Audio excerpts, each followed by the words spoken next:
ભાજપના ધારાસભ્ય પૂર્વ મંત્રીએ ચેતર વસાવે જે એક પ્રકારે ભીલ પ્રદેશની માંગ કરી છે તે મામલે હવે મેદાને આવ્યા છે અને ભીલ પ્રદેશને લઈને આદિવાસી નેતાઓ સામસામે પણ આવી ચૂક્યા છે।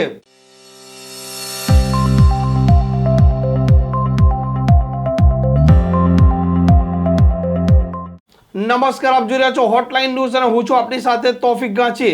આદિવાસી નેતા અને ડેડિયાપાડાના ધારાસભ્ય ચેતર વસાવાએ ભીલ પ્રદેશની વાત છેડી છે ત્યારનો વિવાદનો મધપૂડો છંછેડાઈ ચૂક્યો છે।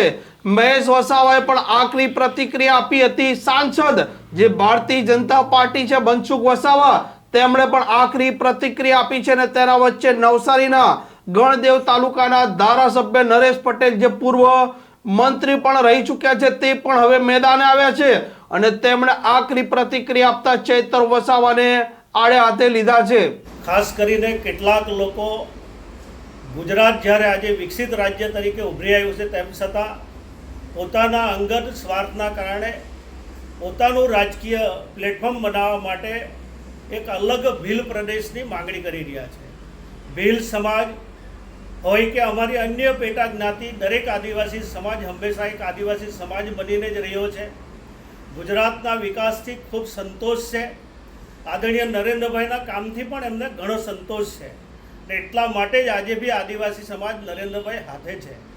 પણ મારે એવા લોકોને કહેવું છે કે ક્યાં સુધી તમે આવો વગ્ર વિગ્રહ કરીને પોતાનું પ્લેટફોર્મ બનાવશો કે જ્યાં સુધી મુખ્ય ધારામાં આદિવાસી સમાજ આવે નહીં ત્યાં સુધી આદરણીય નરેન્દ્રભાઈને એનો સંતોષ નથી ને એટલા માટે આજે વડાપ્રધાન તરીકે પણ દેશની તમામ આદિવાસી સમાજ માટે અલગ અલગ યોજનાઓ બનાવીને જે રીતે ચિંતા કરી રહ્યા છે, મને લાગે ત્યાં સુધી આવા સમયે તમે કોઈ અલગ પ્રદેશની માગણી કરો, અલગ પ્રકારની કોઈ વાત કરો।